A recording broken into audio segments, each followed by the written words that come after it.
19 points and 11 boards for him. Philadelphia took care of Orlando 109-97. You heard the crowd yelling, "We want Boston" last night. Well, guess what? That is just what you will get. A Celtics team that has won 9 out of their last 11 games. Congratulations. How intriguing now is this series between Philadelphia and Boston? Much better than it would have been if it was Orlando. So, I mean, from that standpoint, you have a, natural rival. They played a million times. I mean, it's the second best rivalry in the history of the NBA after Sixers, after Lakers and Celtics. It's the next one. They play, Chamberlain, Russell, Bird, Julius. You go on and on and on. I mean, it's a great rivalry. Now, I don't think Philadelphia's going to beat Boston. We don't know where Embiid is. But, Philadelphia's got some, listen, they got a good backcourt. George is in and out of these games sometimes, but they still have him. They feel comfortable with the Celtics. Embiid, maybe he plays in the middle of that first round. We'll have to wait and see with his surgery there when he might be available. Although when he is available, you never know with him. He might play 20 minutes, and so that may not mean that much anyway. But as far as the NBA is concerned, Philly-Boston is box office. That series has juice because it's the historical aspect of that series. And one thing on Orlando, before I throw it to Steve. Orlando, for years, has been in a million lotteries. Suggs, Banchero, Dwight Howard, and they never do anything. Every single year, they've had lottery picks for 100 years, and they have never been able to sustain anything. They're liable to lose to Charlotte in a couple days. They make trains for Bane. He has a huge game last night. It's funny about the Magic. They have not been a factor. I know they had the 1 year with Howard getting to the final with Stan, but since they lost Shaq, they've been a mess. Wait. I kept on thinking about that last night with the Magic. Wait, I love you, right? Like you're my favorite person. Paulo Banchero. Banchero, I said Banchero. I love my favorite. My favorite is when Doggy just throws a little doggyism in there on some names. Yeah, but I do that all the time anyway. Yeah. Sooner or later, you can count on Doggy getting the name wrong. You can count on Doggy getting the name wrong. That's just what he does. That's just what he does. It's cool. A little carefully. But aren't I right, Steve, about the Magic? Sooner or later, maybe you like to see them win 55 games and be a factor in the Eastern Conference for crying out loud. Mike, how many draft picks do you want? No question. No question about it. Banchero can play, but they got to be better. They got to be better, and they've been a disappointment for the Boston Celtics to bench their top 7 players last Sunday, and for you to lose to them anyway, knowing that you would be in the position you would have hosted the game in Orlando for the play-in. Had you won that game, and to lose that and to have to go to Philly and then lose that game, it's definitely an indictment against the Orlando Magic. There's no way about it. I will tell you, thank God it's not Orlando, Boston, because we ain't too interested in that. Philadelphia, Boston, that's definitely something that's traditional, it's historic. We look forward to that, but let's be very, very clear.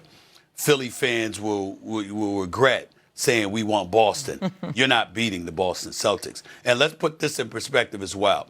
This is the 12th straight year Boston is in the playoffs. Longest streak in the NBA by about 4 years, compared to anybody else, okay? This is a Boston Celtics team that parted ways with 4 of its top 8 players.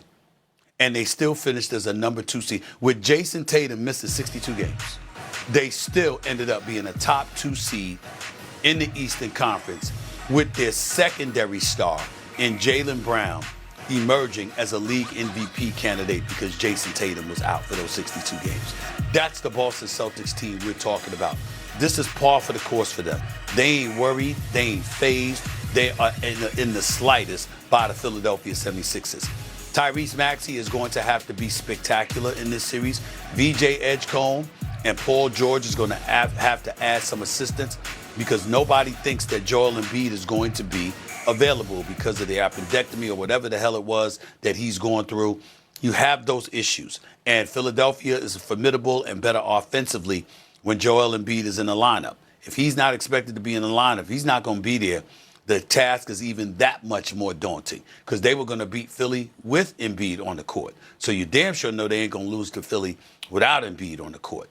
That's the situation involving the Boston Celtics right now against the Philadelphia 76ers. But we still should be happy that we have this series because it brings back a lot of memories. And if Philly can manage to win a couple of games in this series, we'll all walk away winners because it would have been a decent series if they had done that. 100%. I think that would be the number. Steve just hit it. I think if Philly can win 2 games, they did a heck of a job. So let's hope for a game 6.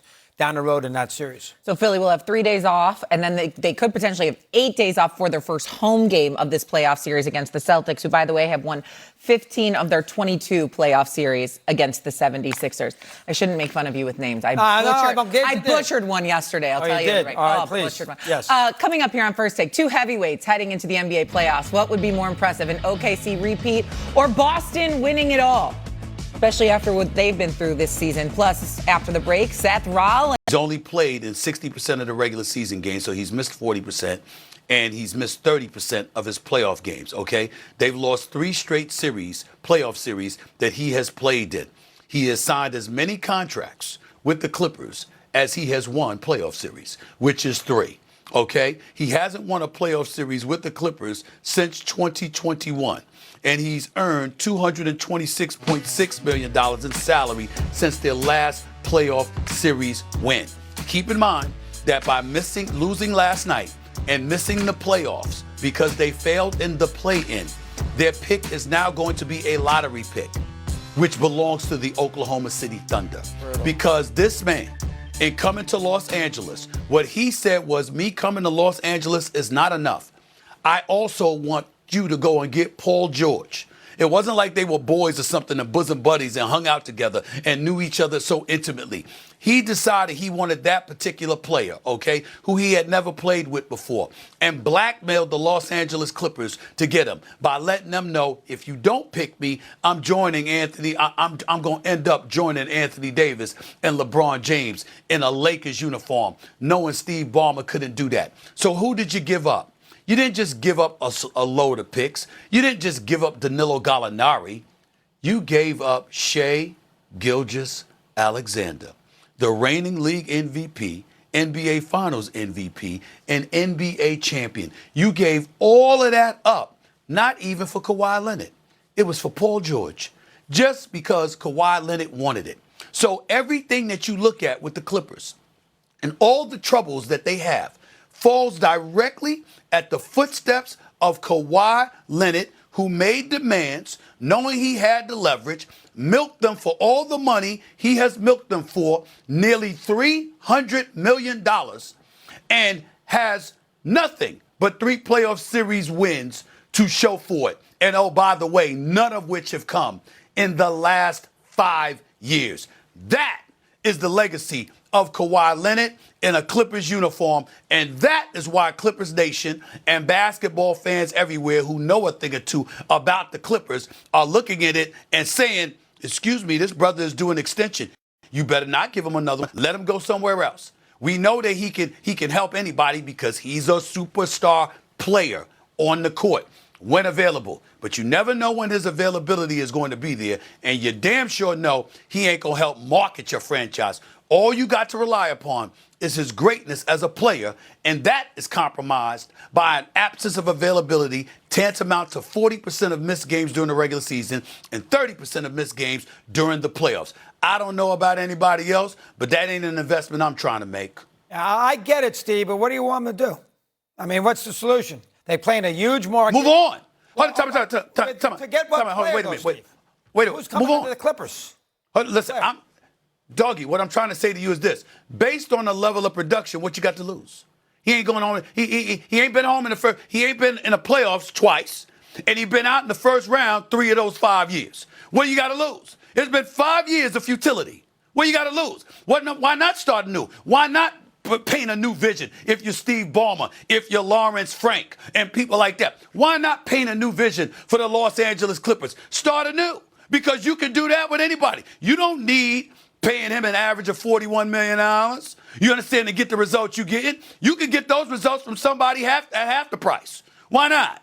Well, money is not the issue because it's a cap thing and they got more money than God. You got to fill the arena up. You got to be somewhat active in L.A. You don't have a draft pick. Ain't nobody walking through the turnstiles because of Kawhi Leonard. Well, what do you want me to do, Steve? Let me be very, very clear. Kawhi Leonard, even though he's a great player, he ain't a box office player. You ain't rolling through the turnstiles to see him play. Oh, my God, I got to go see Kawhi Leonard tonight. No, you're not. That's not what you're doing. You're literally going to see the Clippers. You're going to see LeBron James. You're going to see Steph Curry. You're going to see Ant-Man. You're going to see people like that. You ain't going to the turnstiles to see Kawhi Leonard. You're going through the turnstiles to watch the Clippers. Ask the Clippers fans. Ask them. You are not, ain't nobody getting out of their way to walk through the turnstiles to see him. Hey, but you want to be competitive, Steve. You got to be competitive. He makes you competitive. I'm sorry. No. For a while, you weren't even sure if Kawhi was going to play, which is why people weren't going through the turnstiles. Also, yeah. What are you talking about? I just looked up the trade details from that Paul George trade. I didn't. In addition to Shai Gilgeous-Alexander, Danilo Gallinari, that's Trey right, Mann, Jalen Williams, Dylan Jones, and 3 more first-round picks. No, it's a terrible trade. That was a horrendous trade. Terrible trade. Oh my goodness. Okay, speaking of Paul George, let's go to the Sixers because last night they played in the